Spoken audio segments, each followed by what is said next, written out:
Hello and welcome friends. आज के हम इस वीडियो में देखने वाले हैं जावास्क्रिप्ट में डेटा कंपैरिजन किस तरह से होता है, यानी कि हम दो वैल्यूज़ को जब हम जावास्क्रिप्ट में कंपेयर करते हैं तो वो किस तरह से होता है और कंपेयर करने पे ट्रू या फॉल्स जो हमें रिटर्न होता है वो किस केस में ट्रू होगा एंड किस केस में फॉल्स होगा उसको समझने वाले हैं। तो चलिए शुरू करते हैं। तो यहाँ पे आप देख सकते हैं स्क्रीन पे मैंने दो वेरिएबल लिया है ए एंड बी। ए में मैंने कैपिटल ए स्टोर किया स्ट्रिंग का, बी में मैंने कैपिटल बी स्टोर किया स्ट्रिंग का। जब मैंने इनको कंपेयर किया है ए इक्वल्स बी तो फॉल्स आया है, क्योंकि इनका जो स्ट्रिंग का कंपैरिजन होता है वो वैल्यू के साथ होता है।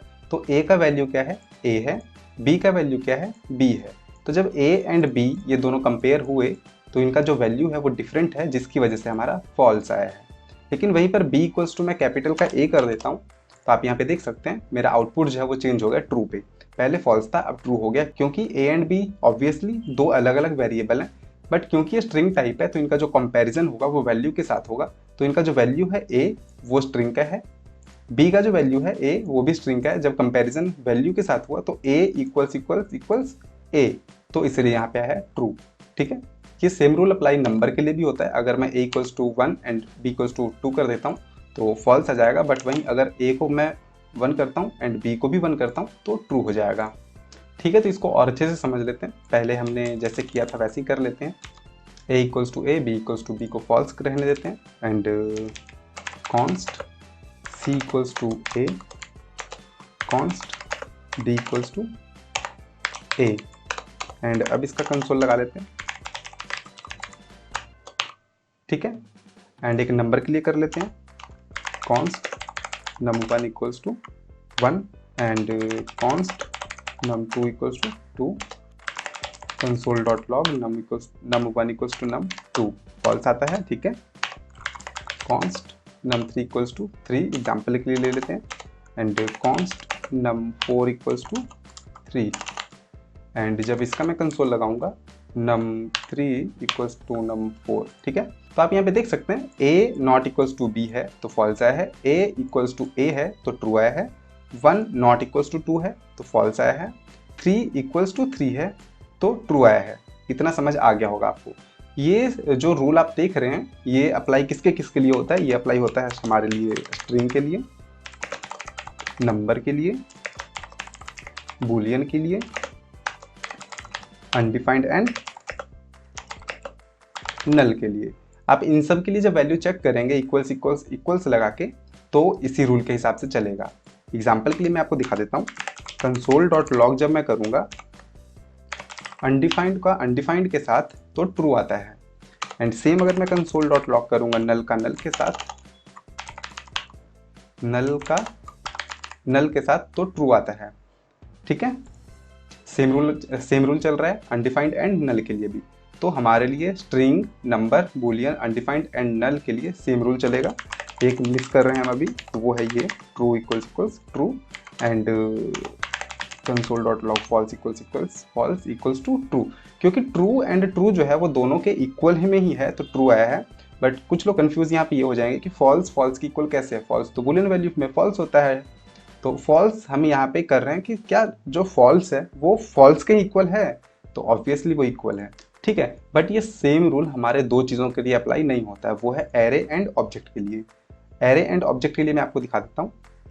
ठीक है, यहाँ पे मैं लेता हूँ एक एरे ARR1 और इसको फिलहाल के लिए मैं लेता हूँ खाली एरे, एंड एक दूसरा एरे लेता हूँ ARR2 इसको। अगर मैं इसका कंसोल लॉग करूँ तो आप देख सकते हैं फॉल्स आएगा, एंड दो ऑब्जेक्ट भी ले लेते हैं, कॉन्स्ट object1 इक्वल्स टू खाली object and const object2 equals to खाली ऑब्जेक्ट। एंड जब इसका मैं कंसोल लॉग करूँगा कंसोल डॉट लॉग तो भी फॉल्स आएगा। तो आपने अभी ऊपर देखा कि a इक्वल्स a करने पे ट्रू आता है, बट एक एम्प्टी एरे दूसरे एम्प्टी एरे के इक्वल नहीं होता कभी। इसका रीज़न ये है कि जैसे कि मैंने आपको बताया string, number, boolean, undefined and जो नल वैल्यूज़ के लिए कंपैरिजन जो होता है वो बाय वैल्यू होता है। तो एक अनडिफाइंड वैल्यू जो है वो दूसरे अनडिफाइंड वैल्यू के इक्वल होता है, ए जो है वो वैल्यू वाइज दूसरे ए के इक्वल होता है। ठीक है, बट एक एरे जो है वो वैल्यू से कंपैरिजन नहीं होता है एरे में। तो एरे का जो कंपैरिजन होता है वो बाय मेमोरी रेफरेंस होता है, यानी कि ये एरे मेमोरी में जहाँ पे स्टोर है उस मेमोरी का एड्रेस होगा ARR1 में। यानी कि ARR1 इस एरे को डायरेक्ट पॉइंट नहीं कर रहा है, ARR1 जो है इस एरे के मेमोरी एड्रेस को पॉइंट कर रहा है। ARR2 भी सेम इस एरे के मेमोरी एड्रेस को पॉइंट कर रहा है। अब क्योंकि ये दोनों दो अलग अलग एरेज हैं, तो ऑब्वियसली इनका जो मेमोरी एड्रेस होगा रैम में वो अलग अलग होगा। एंड जब ARR1 एंड ARR2 को कंपैरिजन किया तो इसका मेमोरी एड्रेस अलग था, इसका मेमोरी एड्रेस अलग था, जिसकी वजह से फॉल्स आया यहाँ पे। सेम ऑब्जेक्ट के केस में भी काम करता है। ऑब्जेक्ट 1 में जब मैंने एक ऑब्जेक्ट डाला है तो ऑब्जेक्ट OBJ1 में मेमोरी का एड्रेस गया है, ऑब्जेक्ट 2 में इस वाले ऑब्जेक्ट का मेमोरी का एड्रेस गया है, तो दोनों में अलग अलग एड्रेसेस पड़े हुए हैं। कहने का मतलब है कि ये अगर मैं इसको एक घर मान लेता हूँ फर्स्ट वाले एरे को, और दूसरे वाले एरे को भी मैं एक घर मान लेता हूँ, तो दोनों अलग अलग घर हैं, दोनों सेम घर नहीं है। बट इस केस में मैं ये कह सकता हूँ कि A और A दोनों एक ही घर है, एक ही हाउस है, ठीक है। जिसकी वजह से C के पास भी वही वाला घर था, D के पास भी वही वाला घर था। जब C और D को कंपैरिजन किया तो दोनों के पास सेम ही घर होने की वजह से ट्रू रिटर्न हुआ है। बट एरे का जो मेमोरी एड्रेस है वो दो अलग अलग घर हैं।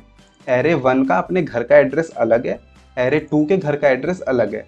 और जब इसके इन दोनों के घर के एड्रेस को मैंने कंपैरिजन किया तो एग्जांपल के लिए मान लेता हूँ कि दोनों सेम दिखने वाले घर दो अलग अलग सिटीज़ में हैं, तो इनका जो है वो सिटी का जो एड्रेस हुआ और इसका सिटी जो हुआ वो अलग अलग होने की वजह से फॉल्स आया है। बट अगर दो अलग अलग वेरिएबल में सेम ही एरे रहे तो क्या होगा? Const and const ARR4 equals to ARR3 लेते हैं। अब आप यहाँ पे समझ सकते हैं, आपको आई थिंक मुझे जहाँ तक लग रहा है आपको आइडिया हो गया होगा कि आउटपुट क्या आने वाला है।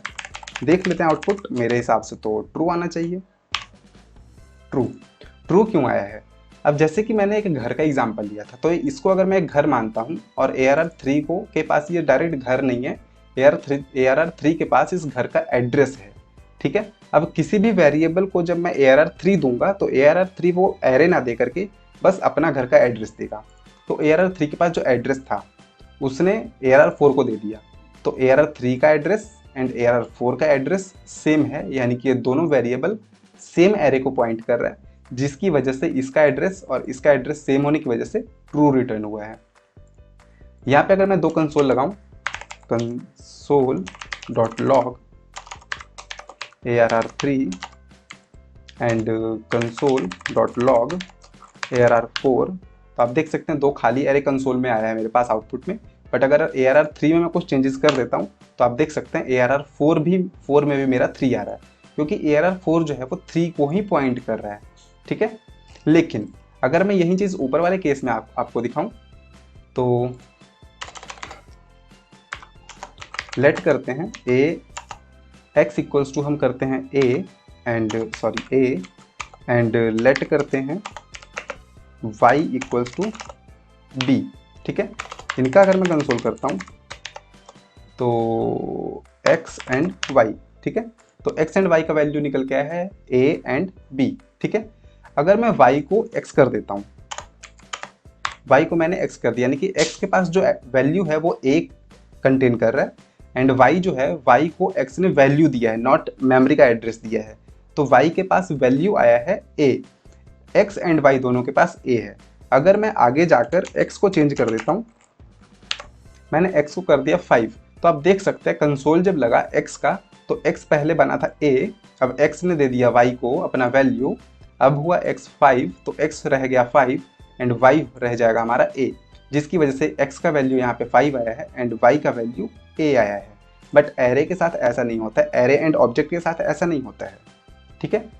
यहाँ पे आप देख सकते हैं मैंने ARR3 को 3 दिया है एंड ARR4 को मैंने ARR3 दिया है। अगर मैं इसको खाली रखता हूँ ऐसे एंड ARR3 डॉट पुश करता हूँ, ARR3 में मैं एक एलिमेंट डालता हूँ जो कि 5 होगा, तो आप देख सकते हैं ARR3 का जो आउटपुट आया है वो 5 आया है। मैंने ARR3 में पुश किया था तो 5 आया है, बट ARR4 का भी 5 हो गया है, क्योंकि एरे 4 जो है वो एरे 3 के ही एड्रेस को कंटेन कर रहा है, यानी कि सेम एरे को कंटेन कर रहा है वो। अगर सेम चीज़ मैं एरे 4 के लिए अप्लाई करता हूँ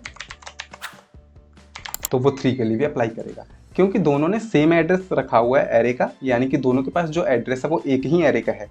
तो जब भी दोनों में से कोई भी एक चेंज करेगा तो ऑब्वियसली एक ही एरे में चेंज होने वाला है। दोनों में से कोई भी एक घर को मॉडिफाई करेगा तो दोनों के पास सेम ही तो घर है। अगर ARR 3 चेंज करना चाहेगा अपने घर में कुछ, तो ऑब्वियसली वो चेंज ARR 4 के लिए भी अप्लाई होगा। तो इसीलिए जो string, number, boolean, undefined and null का जो कंपैरिजन होता है वो बाई वैल्यू होता है, जिसकी वजह से आपको इस तरह से आउटपुट देखने को मिला है। बट एरे एंड ऑब्जेक्ट के केस में कंपैरिजन जो होता है वो बाई मेमोरी रेफरेंस होता है, मेमोरी एड्रेस होता है। तो इस केस में आपको एकदम अलग रिजल्ट देखने को मिला है। इसका एक सीधा सा सोल्यूशन मैं आपको दिखा देता हूँ। console.log a equals a true आया है, but console.log a equals a तो ये फॉल्स आया है। तो आप कह सकते हैं दोनों तो a है, यस दोनों a है, बट एक कैपिटल का a है, एक स्मॉल का a है, इन दोनों में फ़र्क होता है, ठीक है, वैल्यू में फ़र्क होता है दोनों का। तो ये फॉल्स आया है। एंड सेम अगर मैं आपको नंबर के लिए दिखाऊं 1 इक्वल्स 1, एंड सेम अगर आपको दिखाऊं 0 के लिए 0 इक्वल्स 0, तो भी ट्रू आता है।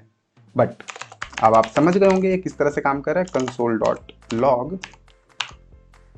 console.log एक खाली एरे कभी बराबर नहीं होता दूसरे खाली एरे के, और ये थोड़ा सा मेरा यहाँ पे अटक गया है, इक्वल्स, हाँ ठीक है, एक खाली एरे दूसरे खाली एरे के इक्वल्स नहीं होता है। एंड सेम ऑब्जेक्ट के लिए भी खाली ऑब्जेक्ट दूसरे खाली ऑब्जेक्ट के इक्वल नहीं होता। इसी वजह से जावास्क्रिप्ट में जब हम दो एरे को कंपेयर करते हैं, सेम एरे को कंपेयर करते हैं, तो फॉल्स देखने को मिलता है, बट सेम वैल्यू को कंपेयर करते हैं तो ट्रू देखने को मिलता है। उम्मीद करता हूँ ये वीडियो आपके लिए इन्फॉर्मेटिव रहा होगा। वीडियो में कोई डाउट हो तो आप कमेंट करके मुझसे पूछ सकते हैं। किसी पर्टिकुलर टॉपिक पे आपको वीडियो चाहिए हो तो आप प्लीज़ कमेंट में मुझे बता सकते हैं। मैं कोशिश करूँगा उस टॉपिक पे जल्दी से जल्दी वीडियो लाने का। Thank you so much.